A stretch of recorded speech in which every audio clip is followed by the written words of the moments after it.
இதை பத்தி நம்ம வீட்டுக்கு போய் பேசிக்கலாம் பேபி. நான் இருக்கேன்ல, எதுக்காக டென்ஷன் ஆகுற என்று கூலாக சொன்னான். விக்ரம் சாதாரணமாக இருப்பதை பார்த்த சுரபிக்கு பிபி எகிரியது. அங்கிருந்த அனைவரும் அவர்களை தான் பார்த்து கொண்டிருந்தனர். ஆனால் அவர்கள் யாரையும் கண்டுகொள்ளாமல் அங்கிருந்து புறப்பட்டனர்.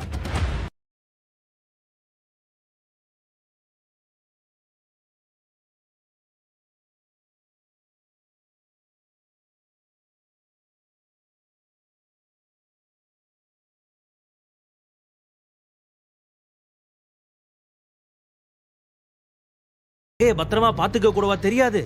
இது என் பொண்ணுக்கு கிடைச்ச எவ்வளவு பெரிய சான்ஸ். இப்படி நாசமா போச்சே. என் பொண்ணு வாழ்நாள் முழுக்க கஷ்டப்படணும்னு அந்த ஆண்டவன் அவ தலையில எழுதிட்டான் போல என்று ரேணுகா புலம்பினார். அட எதுக்காக மாமியார் இப்போ ஒப்பாரி வைக்கிறீங்க? இதெல்லாம் சின்ன விஷயம், நான் பாத்துக்கிறேன், நீங்க கூலா இருங்க என்று விக்ரம் சொன்னான். என்னது, இது சின்ன விஷயமா? உனக்கு என்ன பைத்தியமா பிடிச்சிருக்கு? 10 லட்சம் ரூபாய் மதிப்புள்ள நகை காணாம போயிருக்கு.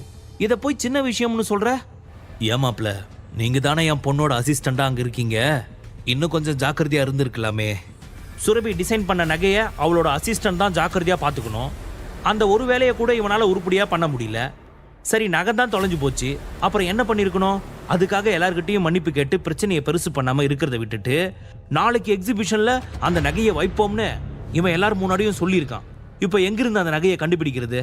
அது திடீர்னு வானத்திலிருந்து தொப்புக்கடின்னு குதிக்குமா என்ன என்று ரேணுகா கோபமாக கேட்டார். அம்மா ப்ளீஸ் டென்ஷன் ஆகாதீங்க, அப்புறம் உங்களுக்கு தான் உடம்புக்கு முடியாம போயிடும்.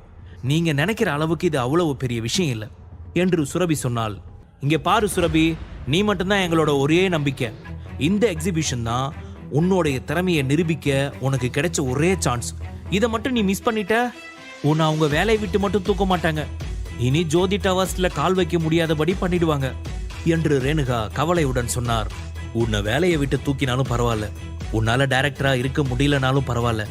ஆனா இவ்வளவு காஸ்ட்லியான நகை எக்ஸிபிஷனுக்கு முந்தின நாள் காணாம போனது வெளியில தெரிஞ்சா பெரிய பிரச்சனையாயிடும். கம்பெனியோட பேரு கெட்டு போயிடும். அதுக்கு பிறகு இந்த கம்பெனி புருஷோத்தமன் குடும்பத்தோட கையில இருந்து கம்ப்ளீட்டா போயிடும். அதை நினைக்கும் போதுதான் எனக்கு ரொம்ப வருத்தமா இருக்கு என்று சரவணன் சொன்னார். அது சரி, நீ எப்படி BMW கார் வாங்கின என்று ரேணுகா கேட்டார். அதை நான் வாங்கலம்மா, விக்ரம் தான் வாங்கினான் என்று சுரபி சொன்னாள். நீ வச்சிருக்க அந்த ஜூஸ் கடையில சம்பாதிச்சு நீ BMW கார் வாங்கின, இதை நாங்க நம்பணும். ஏய் உண்மையை சொல்லு, நகை காணாம போனதுக்கும் உனக்கும் ஏதாவது சம்பந்தம் இருக்கா என்று கேட்டார். அப்போது விக்ரமின் போன் அடித்தது. ராக்கெட் ராஜா தான் போன் செய்தான். எனவே விக்ரம் போனை எடுத்துக்கொண்டு வெளியே சென்றான். ராக்கெட் ராஜாவிற்கு போன் செய்தவன் இந்த பிரச்சனையை பற்றி சொன்னான். சார், எனக்கு இதை பத்தி எல்லாம் தெரியும் என்று ராக்கெட் ராஜா சொன்னான். அப்படியா, நல்லதா போச்சு. இந்த திருட்டுக்கு பின்னாடி யாரெல்லாம் இருக்காங்க என்று விக்ரம் கேட்டான். சங்கர் சார், அவர் தான் பக்கத்து ஸ்டேட்ல இருந்து இந்த வேலை பார்க்கறவங்கள இறக்கி நகையை திருட வச்சிருக்காரு என்று ராக்கெட் ராஜா சொன்னான். சரி, நான் உன்னதான் பார்க்க வந்துகிட்டு இருக்கேன், நீ எங்கேயும் போயிடாத.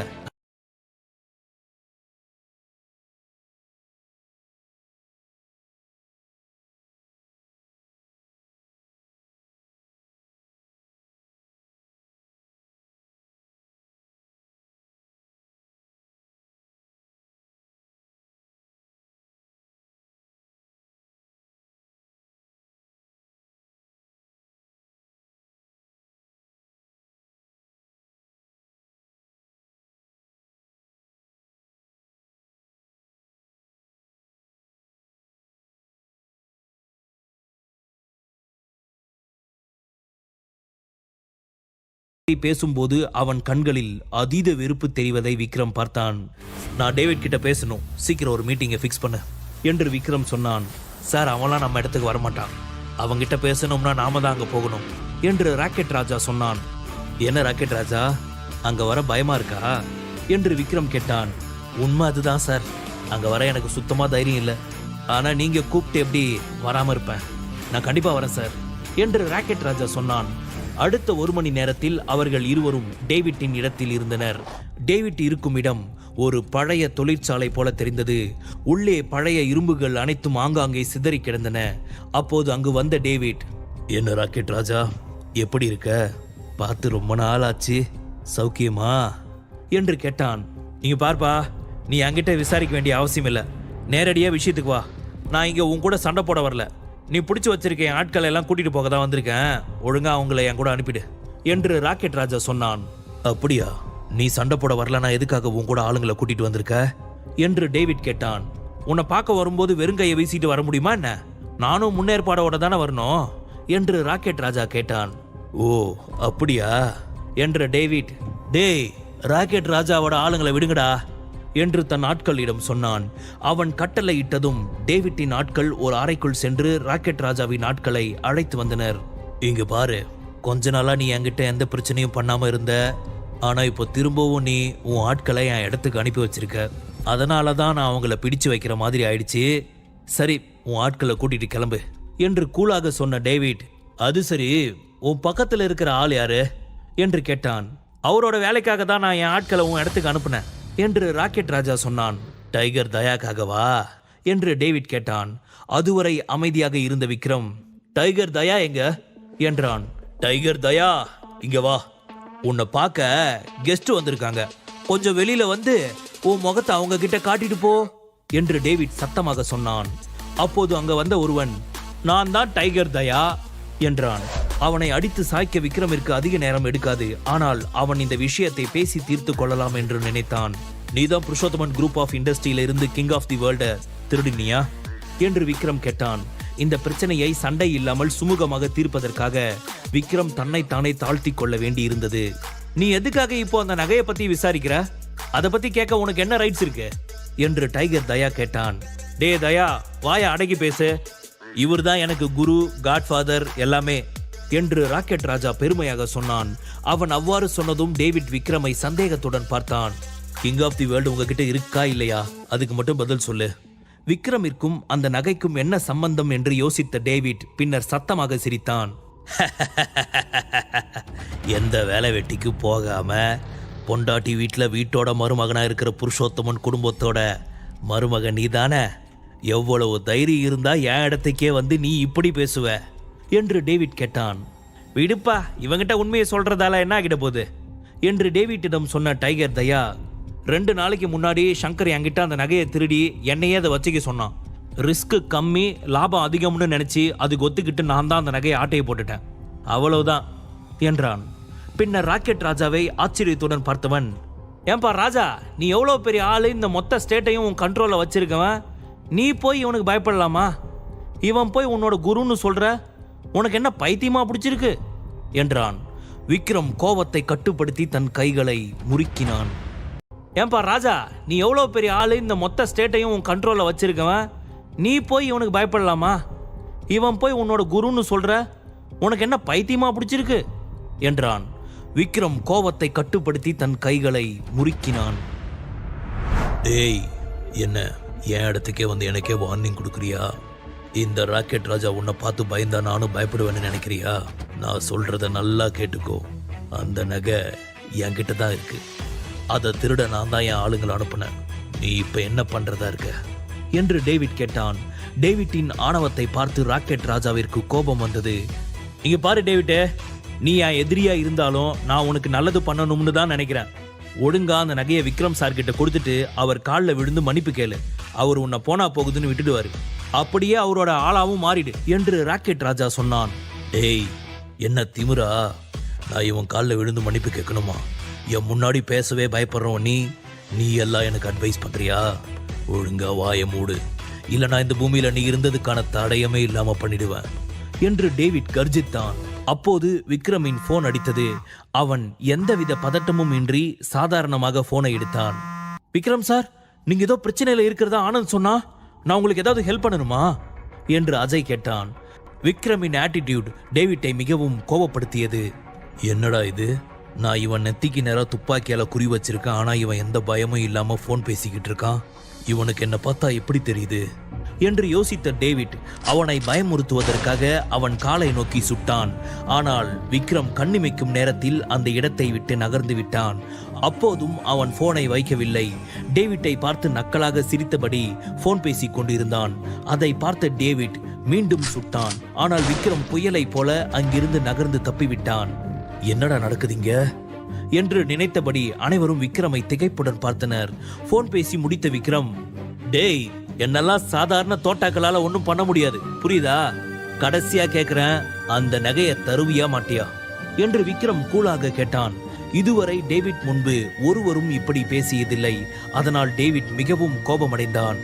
டேய், இந்த தோட்டா கிட்ட இருந்து வேணும்னா உன்னால தப்பிக்க முடியும். ஆனா இங்க இருக்கிற எல்லாரையும் உன்னால ஜெயிக்க முடியுமான்னு நினைக்கிறியா என்று கேட்ட டேவிட் தன் ஆட்களிடம் சைகை செய்தான். இந்த சோதா பசங்களை வச்சுக்கிட்டு என்ன பயமுறுத்த பாக்குறியா தலைவா? அதெல்லாம் நடக்கிற காரியமா? சரி, ஓரமா போய் என்னோட ஆக்ஷனை பாரு என்று விக்ரம் புயலாய் அங்கிருந்தவர்களை சுழற்றி அடிக்க தொடங்கினான். அவர்கள் எவ்வளவு முயன்றாலும் விக்ரமின் மீது ஒரு கீறலை கூட அவர்களால் ஏற்படுத்த முடியவில்லை. அடுத்த ஒரு நிமிடத்தில் டேவிட்டின் ஆட்கள் அனைவரும் ஆளுக்கு ஒரு மூலையில் கிடந்தனர். இதெல்லாம் கண்ணிமைக்கும் நேரத்திற்குள் நடந்தது. நடப்பதை பார்த்து டேவிட்டிற்கு ஒன்றும் புரியவில்லை. இப்போது அவனுக்கு விக்ரமை பார்க்கவே பயமாக இருந்தது.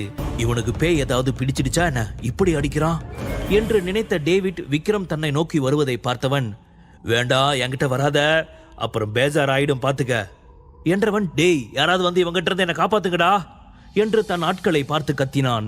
இதையெல்லாம் பார்த்து கொண்டிருந்த டைகர் தயா ஒரு மூலையில் சென்று ஒளிந்து கொண்டான். சரி விக்ரம், இப்போ உனக்கு என்ன வேணும்னு சொல்லு, நான் அதை கொடுத்துட்றேன் என்று டேவிட் கேட்டான். அங்கிருந்த அனைவரையும் ஒரு பார்வை பார்த்த விக்ரம், எனக்கு என்ன வேணுங்கிறத அப்புறம் சொல்றேன், முதல்ல எல்லாரும் என் முன்னாடி முட்டி போட்டு உட்காருங்க என்றான். அடுத்த நொடி அவர்கள் அனைவரும் முட்டி போட்டு அமர்ந்தனர். அதை பார்த்த ராக்கெட் ராஜாவிற்கு விக்ரமை நினைத்து பெருமையாக இருந்தது. கடந்த 10 வருடங்களாக டேவிட் தன்னை விட சிறந்தவன் யாரும் இல்லை என்று பெருமை பேசிக் கொண்டிருந்தான். ஆனால் இன்று அதே டேவிட் விக்ரமின் கால்களை பிடித்து உயிர் பிச்சை கேட்கிறான். இப்போது டேவிட்டின் ஆட்கள் அனைவரும் ராக்கெட் ராஜாவின் கட்டுப்பாட்டிற்குள் சென்று விட்டனர். பல வருடங்களாக கஷ்டப்பட்டு அவன் கட்டி எழுப்பிய சாம்ராஜ்யம் அவன் கண் முன்பே சரிந்து கொண்டு இருந்தது. அதை டேவிட்டால் ஜீரணிக்க முடியவில்லை. ஆனால் இப்போது அனைத்தையும் விட உயிர் வாழ்வதே முக்கியம் என்று நினைத்த டேவிட், ப்ளீஸ் என்னை கொன்னுடாத, எனக்கு உயிர் பிச்சை கொடு என்று விக்ரமிடம் கெஞ்சினான். அந்த நகை எங்க என்றான். டைகர் தயாவை பார்த்த டேவிட், டேய் சீக்கிரம் அந்த நகையை கொண்டு வந்து விக்ரம் சார் கையில கொடுடா, இப்போதைக்கு அது மட்டும்தான் நம்மளை காப்பாத்தும் என்று கத்தினான். உடனடியாக புயல் போல அங்கிருந்து ஒரு அறைக்குள் ஓடிய தயா நகை பெட்டியை கொண்டு வந்து விக்ரமின் கையில் கொடுத்தான். சார், அதான் உங்க நகை கொடுத்துட்டேனே, எங்களை விட்டுடுங்களேன் என்று டேவிட் கெஞ்சினான். என் செல்லத்தோட கனவையே சிதைக்க பார்த்த உங்களை எப்படிடா உயிரோட விட முடியும்?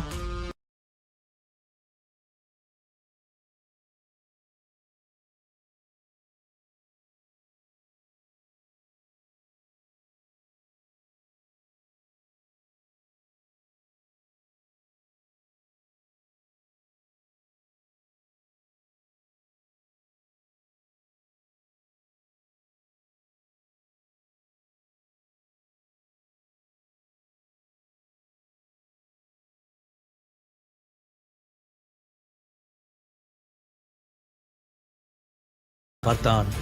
யாரையும் கொல்றது என் பர்சனாலிட்டி கிடையாது. ஆனா என் வழியில குறுக்கிட்டா நான் யாரையும் உயிரோட விட மாட்டேன். பின்னர் விக்ரம் அந்த நகைப்பெட்டியை திறந்தான். கிங் ஆஃப் தி வேர்ல்டை பார்த்த விக்ரம் அந்த நகைப்பெட்டியை மூடினான். அப்போது ஒரு மூலையில் அமர்ந்திருந்த tiger Daya, sir sir please என்னை விட்டுடுங்க, நான் டேவிட் சொன்னதை தான் செஞ்சேன், நானா எதுவும் செய்யல என்று கெஞ்சினான். சரி, நீ எனக்கு ஒரு ஹெல்ப் பண்ணணும். நீ அந்த ஹெல்ப் பண்ணா நான் உன்னை உயிரோட விடுறேன். அது மட்டும் இல்லை, உனக்கு ஒரு நல்ல கிஃப்ட்டும் கொடுக்குறேன் என்று விக்ரம் சொன்னான். சரிங்க சார், நீங்க என்ன சொன்னாலும் அதை பண்ண நான் தயாரா இருக்கேன் என்று டைகர் தயா சொன்னான். நீ இப்ப என்ன பண்ற, நேரா ஜோதி டவர்ஸ்க்கு போய் சங்கரை பார்க்குற. இந்த நகையை திருட அவன் உனக்கு எப்படி ஹெல்ப் பண்ணான்றதுக்கு எவிடன்ஸ் கொண்டு வர. நேரம் வரும்போது நான் உன்னை கூப்பிடுவேன், அப்போ நீ வரணும், ஓகேவா என்று விக்ரம் சொன்னான். சரிங்க சார், நான் எல்லா எவிடன்ஸையும் ரெடி பண்ணிடுறேன் என்று டைகர் தயா சொன்னான். பின்னர் ராக்கெட் ராஜாவை பார்த்த விக்ரம், இன்னைக்கு இங்க நடந்த எதுவும் வெளியில தெரியக்கூடாது, பாத்துக்க என்றான். சரிங்க சார், அதெல்லாம் நான் பாத்துக்கிறேன், நீங்க கவலைப்படாதீங்க என்று ராக்கெட் ராஜா சொன்னான்.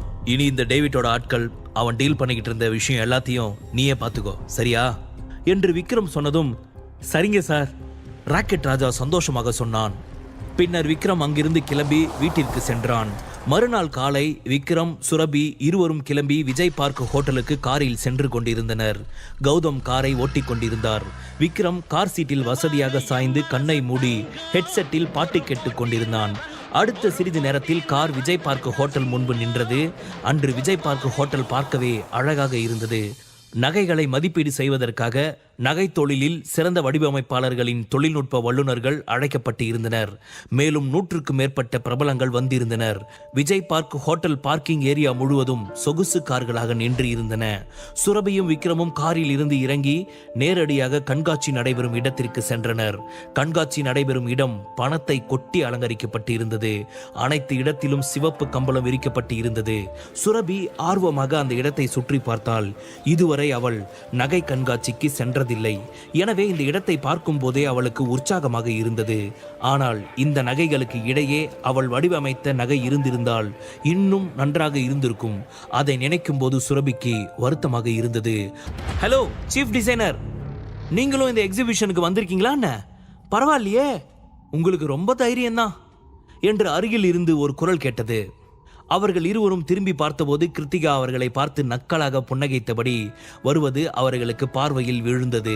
அவளை பார்த்ததும் சுரபியின் முகம் மாறிவிட்டது. நகையை திருடினது மட்டும் இல்லாம எவ்வளவு தைரியமா இந்த எக்ஸிபிஷனுக்கு வந்திருக்க. உன்ன மாதிரி ஒருத்தையை நான் பார்த்ததே இல்லை. அது சரி, நீ எங்க இந்த மாதிரி எக்ஸிபிஷன்லாம் பார்த்துருக்க போற? கடைசியா ஒரு முறை பார்த்துக்கோ. அப்புறம் சுரபி, நீ எப்போ சீஃப் டிசைனர் போஸ்டர் ரிசைன் பண்ற? இன்னைக்கே பண்ணிடுவல்லையா என்று கிருத்திகா கேட்டாள். எக்ஸிபிஷன் தொடங்க போது, வா போய் உட்காரலாம் என்றவன் சுரபியை அழைத்து கொண்டு விஐபி அமரும் பகுதியை நோக்கி சென்றான். அதை கவனித்த கிருத்திகா, ஏய் ஒரு நிமிஷம் நில்லுங்க, அது விஐபிகளுக்கான இடம். உங்க 2 பேருக்கும் விஐபி சீட் வேணுமா என்று நக்கலாக கேட்டாள். ஐயோ, இந்த கொசு தொல்லை வேற தாங்கல. இது என்ன சிஎம் சீட்டா இவ்வளோ போட்டி போடுறதுக்கு என்று பல்லை கடித்தான் விக்ரம். முழு கதையையும் கேட்டு மகிழ பாக்கெட் FM ஆப்பை டவுன்லோட் செய்யுங்கள். லிங்க் டிஸ்கிரிப்ஷனில் கொடுக்கப்பட்டுள்ளது.